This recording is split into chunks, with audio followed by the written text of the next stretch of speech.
ഇന്നലെ വരെയുള്ള ഒരു ടൂറിസം സംസ്കാരത്തിൽ നിന്ന് കുറച്ചേറെ മാറേണ്ടിയിരിക്കുന്നു നമ്മുടെ ടൂറിസം ഡിപ്പാർട്ട്മെൻറ്റുകൾ. നമുക്ക് കേരളത്തിനൊരു ബ്രാൻഡുണ്ട്. ടൂറിസം ഡിപ്പാർട്ട്മെൻറ്റ് പ്രചാരത്തിലൂടെ പലവിധ പ്രവർത്തനങ്ങളിലൂടെ അതിനൊരു ക്യാൻവാസ് ഉണ്ടാക്കി വെച്ചിട്ടുണ്ട്. പക്ഷേ 20 കൊല്ലം കഴിഞ്ഞുള്ള ഒരു ടൂറിസം സാധ്യതകൾ എങ്ങനെയായിരിക്കും ലോകത്തിൻ്റേത്?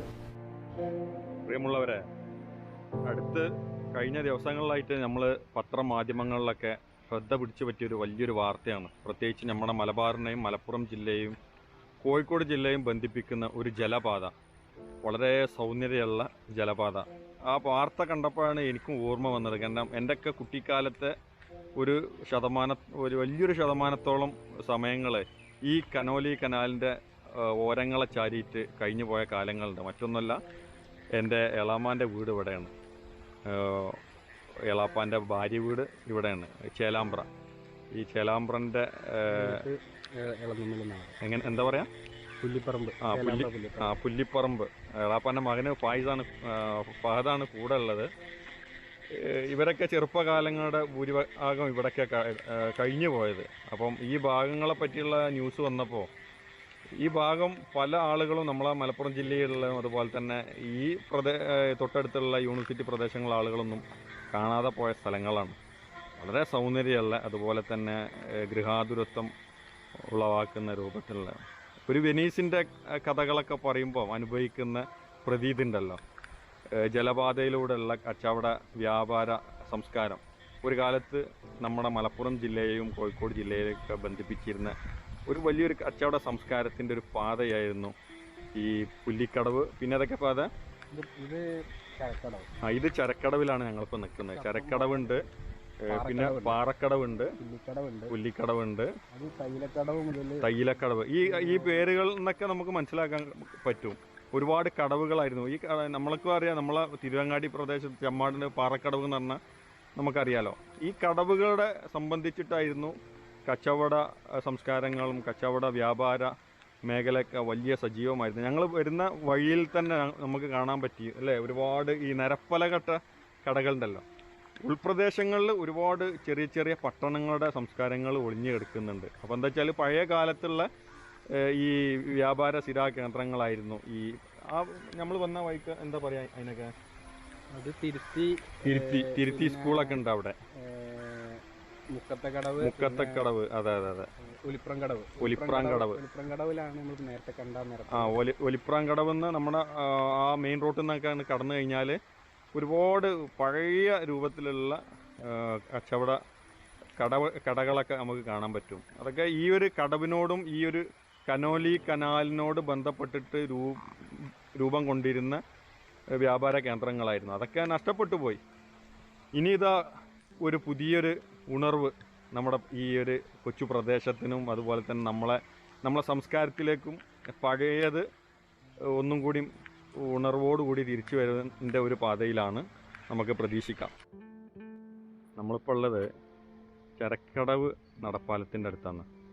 കഴിഞ്ഞ ദിവസങ്ങളിലൊക്കെ പത്രമാധ്യമങ്ങളിലൊക്കെ വന്ന മലപ്പുറം ജില്ലയും കോഴിക്കോട് ജില്ലയൊക്കെ ബന്ധിപ്പിക്കുന്ന ഒരു ജലപാത കനോലി കനാൽ എന്നുള്ളത് നമ്മൾ ഒരുപാട് കേട്ടതാണ്. പക്ഷേ അതിൻ്റെ പല ഭാഗങ്ങളും നമ്മളൊന്നും കണ്ടിട്ടില്ല. ഈ താനൂര് പ്രദേശത്തു കൂടി, അതുപോലെ തന്നെ ചില റോഡിൻ്റെ ഓരങ്ങളെ ചാരിയിട്ടുള്ള പ്രദേശങ്ങൾ മാത്രമേ നമ്മളിൽ പലരും കണ്ടിട്ടുള്ളൂ. പക്ഷേ ചേലാമ്പ്രൻ്റെയും അതുപോലെ തന്നെ ഈ സ്ഥലത്തിൻ്റെ പേരെന്താണ്? എന്നിട്ട് എന്താ, പുല്ലിപ്പറമ്പ് എന്താണ്?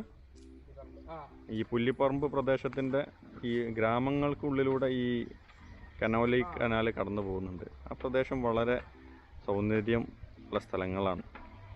പ്രത്യേകിച്ച് ടൂറിസം പ്രൊമോഷനൊക്കെ പറ്റുന്ന ഒരുപാട് സൗന്ദര്യമുള്ള പ്രദേശങ്ങൾ, ഗ്രാമാന്തരങ്ങളിലൂടെ കടന്നു പോകുന്ന സ്ഥലങ്ങളൊക്കെയാണ്. ആ പ്രദേശങ്ങൾ നിങ്ങളൊന്ന് കാണിക്കുക എന്നുള്ളതും, അത് കാണുമ്പോൾ അതിനനുസരിച്ച് നമ്മളെ മൈൻഡ് സെറ്റും ഇത്തരത്തിലേക്ക് കടന്നു വരുമെന്നുള്ളതൊക്കെ ഉദ്ദേശം ഉണ്ടായതുകൊണ്ടാണ്.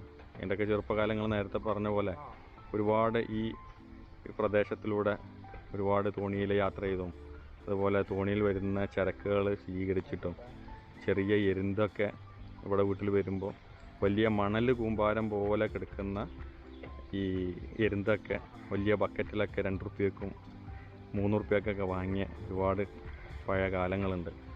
തൊട്ടടുത്താണ്. കഴിഞ്ഞ ഒരു 10-20 വർഷത്തിൻ്റെ ഇടയിലാണ് ഇതൊക്കെ ഉണ്ടായിരുന്നത്. കാലം പെട്ടെന്ന് മാറി. ആ പ്രദേശങ്ങൾ ഇന്ന് നമ്മുടെ സർക്കാരുകളും അതുപോലെ തന്നെയുള്ള പ്രാദേശിക സർക്കാരുകളൊക്കെ ഏറ്റെടുത്തുകൊണ്ട് വലിയ രൂപത്തിലുള്ള മാറ്റങ്ങൾക്ക് വിധേയമാക്കണം. ഒരു കാലത്ത് അത് അസ്തമിക്കുന്ന സാഹചര്യമായിരുന്നു ഉണ്ടായിരുന്നത്. അതിനെ പുനർജീവിപ്പിക്കുന്ന സാഹചര്യത്തിലേക്ക് നമ്മുടെ സർക്കാരുകൾ കടന്നു വരുന്നു എന്നുള്ളത് വലിയൊരു സന്തോഷമുള്ള കാര്യമാണ്.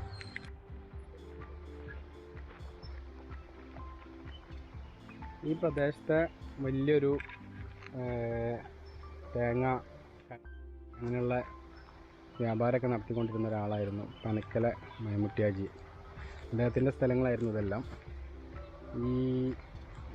ഈ ജലപാതം ഉണ്ടായിരുന്ന സമയത്ത് ഇവിടുന്ന് തോണിയിൽ കയറും അതുപോലെ കൊപ്ര തേങ്ങ ഒക്കെ കൊണ്ടുപോകാൻ വേണ്ടിയിട്ട് ഈ അങ്ങോട്ട് അവരുടെ അവിടെ ആയിരുന്നു അതിൻ്റെ മെയിൻ കേന്ദ്രം. അങ്ങോട്ട് പോകാനായിട്ട് ഉണ്ടാക്കിയ തോടായിരുന്നു. ഇതൊരു പ്രൈവറ്റ് മേഖലയ്ക്കുള്ള അല്ലേ? അതുപോലെ പറമ്പക്കൂടുള്ള തോടാണ്. ശരി. ഈ തോട്ടിലൂടെ അങ്ങോട്ട് അവിടെ കുറച്ചും കൂടെ ഒരു 50 മീറ്റർ അങ്ങോട്ട് പോവാം. അവിടുന്ന് സാധനം കയറ്റിയിട്ട് ഇങ്ങനെ തോണി ഇതിൽ കൂടി ഇങ്ങനെ പോലാണ്. 2-3 തോണിയൊക്കെ ഉണ്ടായിരുന്നു അവർക്ക്. വലിയ തോണി ഇപ്പൊ ഇതിലങ്ങനെ പോകും. എന്നിട്ട് ആ സാധനം എല്ലാം കയറ്റി ഇങ്ങോട്ട് കൊണ്ടുവരാനുള്ള സാധനം ഇങ്ങോട്ട് കൊണ്ടുവരും. തേങ്ങ ഒക്കെ ഇങ്ങനെ കൊണ്ടുവരും. മുമ്പിൽ തേങ്ങ വാങ്ങിക്കും. വാങ്ങിച്ചിട്ട് ഇവിടുന്ന് അവിടെ പിന്നെ ഈ പൊളിച്ച് കൊപ്രാക്കാനുള്ള മഴക്കാലത്തും കൊപ്രാക്കാനുള്ള ഈ ചേക്ക് കിട്ടുമല്ലോ, അങ്ങനത്തെ സംവിധാനം ഉണ്ടായിരുന്നു. ഞാനൊക്കെ പോയിട്ട് കൊപ്ര കഴിക്കാനൊക്കെ പോയിട്ടുണ്ട്. ചില്ലറ പൈസ കിട്ടും.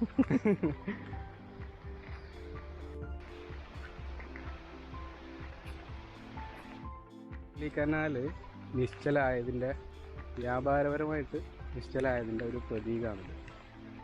പണ്ട് ഒരു കൊപ്രക്കളായിരുന്നു.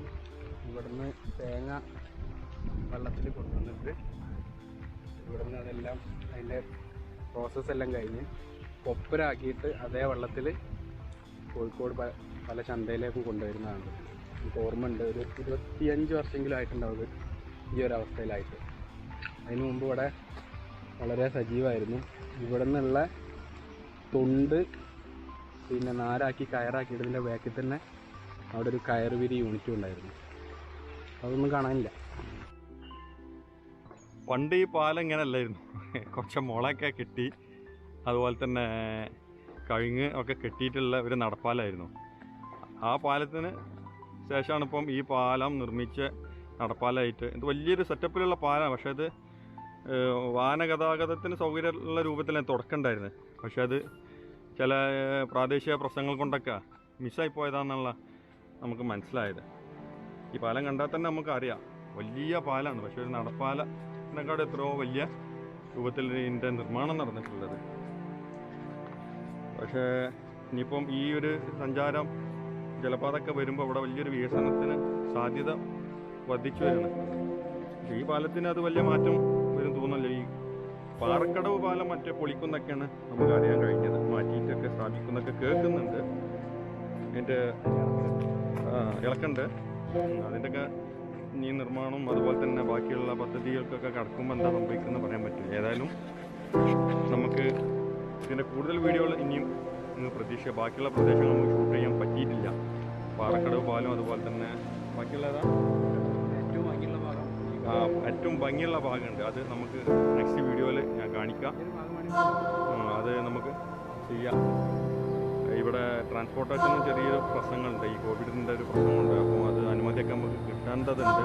2 ജില്ലകളുടെ ഈ ഗ്രാമപ്രദേശമായതുകൊണ്ട് നോക്കുക. ഏതായാലും അടുത്ത വീഡിയോയിൽ കാണാം. Oh